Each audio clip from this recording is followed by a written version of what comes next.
Echar mano, como decía, de autores de fuera. En este caso,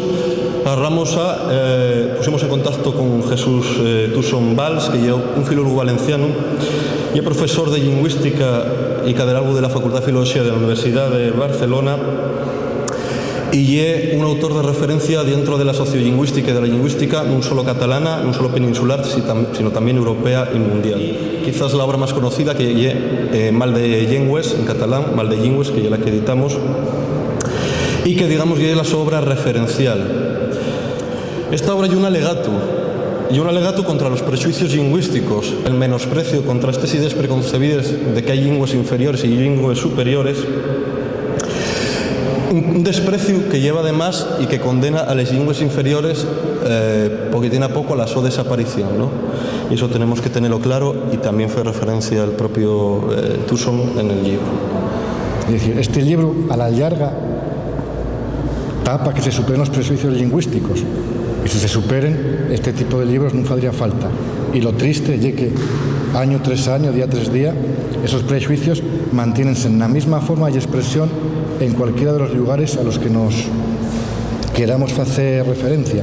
Llámese Mieres, llámese Vilanova, o llámese Córcega o Cerdeña o los Inuit.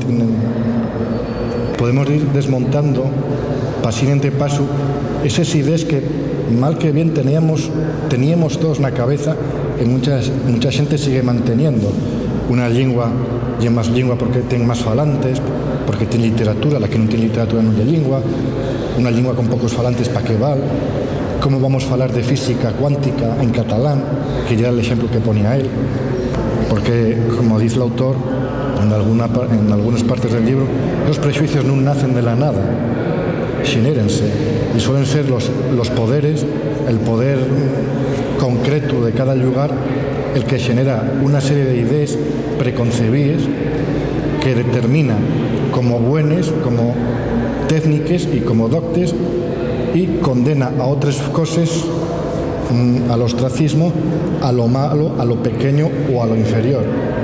Es decir, el poder el que va estableciendo esos prejuicios y que de una forma directa o indirecta va llegando a la sociedad, y la propia sociedad la que termina asumiéndolos.